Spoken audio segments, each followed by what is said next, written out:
Christmas is just around the corner, so how about I share with you tonight something festive, set on a creepy dark Bodmin Moor, known in the past as Foy Moor.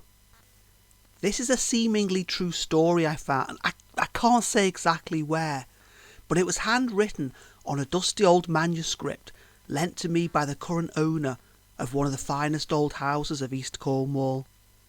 I've scribbled a few details down to ensure I don't miss out the most interesting parts. The original copy remains where it always has, sitting high on a bookcase in the stately Piles Library. So the author was a young man from a big house somewhere near St. Neot. He doesn't say where, nor does he give his name.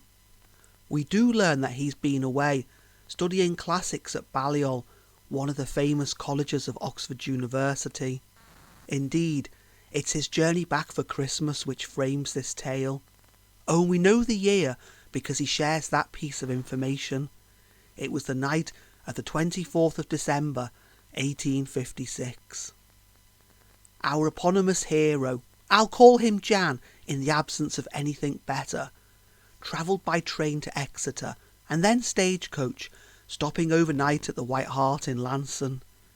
On Christmas Eve, he took a connecting coach to Jamaica Inn, from where he hired a pony to carry him the last few miles home. 10 or 11 miles, I think he says. Yes, that's right, going by way of the ruined Templar Church and Warlegan. Well, this coach ran late, so he didn't arrive at Jamaica Inn until supper time. And Jan makes a point of mentioning how reluctant he was to leave the festivities enjoyed there, apparently by all the people of the locale. He talks about eggnog being drank. Do you like eggnog? I love it. Alcoholic eggs and cream sounds like it should be horrific, but actually really, really good. Anyway, Jan also mentions jugs of hot mulled cider, bowls of steaming figgy pudding, comely barmaids, kisses beneath the mistletoe, all of which he's forced to leave behind when he saddles up his rented Foy Moor pony and trots out and into the snow. Yes, it's a Victorian Christmas Eve, so the snow is naturally deep and crisp and even on the steep moorland tracks. Poor Jan, he's pretty scared having to traipse out there alone. Talk of cutthroats and highwaymen have reached his young ears, body snatchers at work in the lonely churchyards of Bolventor and Warlegan. His imagination plays tricks on him when he canters by the ruins of Temple Church.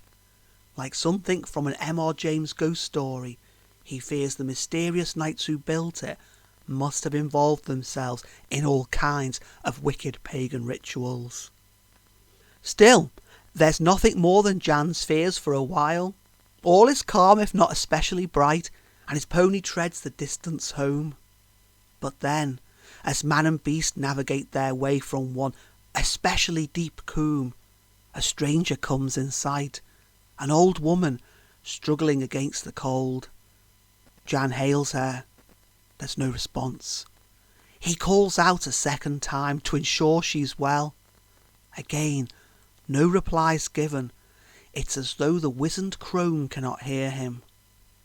Of course, you know where this is going, but poor Jan, riding otherwise alone close to midnight on Christmas Eve, in all but total darkness and near blizzard falling, he isn't expecting to be confronted by terror when he turns in his saddle to gaze at this fellow traveller.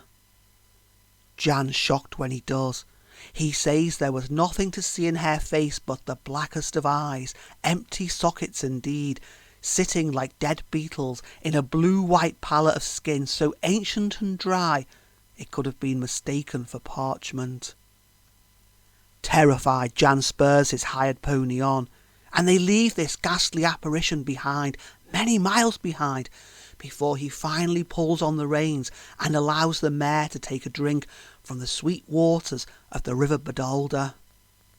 And this is where the young student's tale gets very, very dark. Jan says his pony suddenly bolted, shrugging herself free of where he held her by the bridle. She gallops away, apparently leaving him all alone. Only, when Jan looks up to learn what spooked her, he sees, to his great horror, the old woman nearby, lying on the ground, twitching her last. Above her stands a man. He's described as both grizzled and old, yet retaining much strength and power. The man holds a sharp blade in one hand, a sickle perhaps, his others used to keep the old woman in place, and he's using the weapon to, well, I won't go into details. It's enough to know that he was a vile felon, committing the very worst crime. Or, as quickly becomes apparent, reenacting it. Because Jan's knocked unconscious when confronting the sinner. He either falls or is pushed by unseen hands, crashes his head against a rock, is out till morning. When he comes to, he's astonished to find nothing there. No dead body, no footprints in the snow, no scarlet blood staining the white. What he witnessed was apparently an awful, spectral recording of something terrible that must have occurred at this very spot, on that very night, midnight, Christmas Eve, long ago. No doubt you'd already reached this conclusion, but Jan was a little slower to cotton on, which, given that he was a student at Oxford University, well, it's not a great advertisement for that place, is it? Jan's story concludes with trying to find out whether there was indeed any physical truth behind his ghastly vision. The manuscript therefore ends with this passage. And so to the County Records Office in Bodmin the following midsummer, the kind of journey I will only take now during sunlit hours, Foy Moor being quite out of bounds to my fancy once cold darkness falls.